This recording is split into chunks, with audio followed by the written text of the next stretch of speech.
Senior city figures have expressed growing fears that turmoil in Westminster is distracting the government from Brexit negotiations as the pressure mounts to secure an all-important transition deal. Royal Bank of Scotland Chairman Sir Howard Davies yesterday warned the government has taken its eye off the ball when it comes to Brexit amid continued infighting in Prime Minister Theresa May's government. Echoing his sentiment, one FTSE 250 chief executive told City AM there were only downsides to the conflict, while a FTSE 100 director said the last week had been a disaster for the government's direction on Brexit, adding we're heading in a very, very bad direction. This is going much worse than any of us thought it would. The fifth round of Brexit negotiations on separation issues starts today in Brussels, but business leaders are concerned that it's taking quite a long time to get to the nitty-gritty of what a new trading relationship with the EU would be, Davies told Sky News.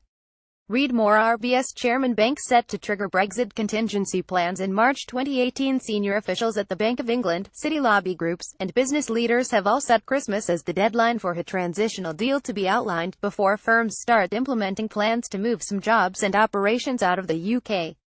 However, Justice Minister Dominic Raab yesterday confirmed the government is planning for a no-deal outcome, which would force firms to trade under World Trade Organization rules from midnight on the 29th of March 2019. The move came as May tried to shore up support for her leadership, following a direct challenge at the end of last week from members of her own Conservative Party. Former Minister Grant Shapps claimed a group of 30 MPs wanted her to step aside after May's nightmare speech last week to the Conservative Party conference, in which a persistent cough, a prankster and a failing set combined to leave the Prime Minister in her weakest position since June's general election.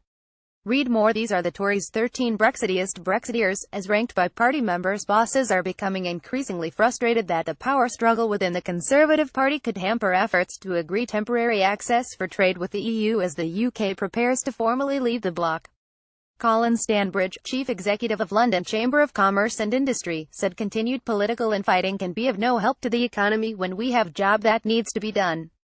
Indeed, it only breeds uncertainty, which we know is damaging for businesses. Catherine McGuinness, policy chair at the City of London Corporation, said one does get this feeling from time to time that it is 2 steps forward and 1 step back, or sometimes 1 step forward and 2 steps back. We need legal agreement on a transitional deal by the end of the year. We're going to see contingency plans activated. Sir Michael Rake, chairman of FTSE 100 firms BT Group and WorldPay, told City AM the government must focus on securing a long transitional deal which is effectively the same as current arrangements. He said it's clear the focus should be on ensuring we have an adequate transition period. Read more. BO official pushes for commitment to Brexit transition by Christmas. RBS as Davies said Brexit will result in operations moving from the city, but noted the government should aim for a deal which keeps job losses to a few thousand people, not tens of thousands. Labour's Shadow City Minister, Jonathan Reynolds, said he is frightened the government will not be able to agree a transition deal by Christmas and firms will start moving jobs out of the UK. There's just no progress being made, he said. Talks in the relationship between the UK and EU are getting generally worse. Liberal Democrat Brexit spokesperson Tom Brake described the refusal to rule out a no-deal situation as inexcusable, saying it has created a huge amount of uncertainty. A spokesperson for the government said they are determined to maintain the city's competitiveness now and in the future by agreeing a transition deal as early as possible.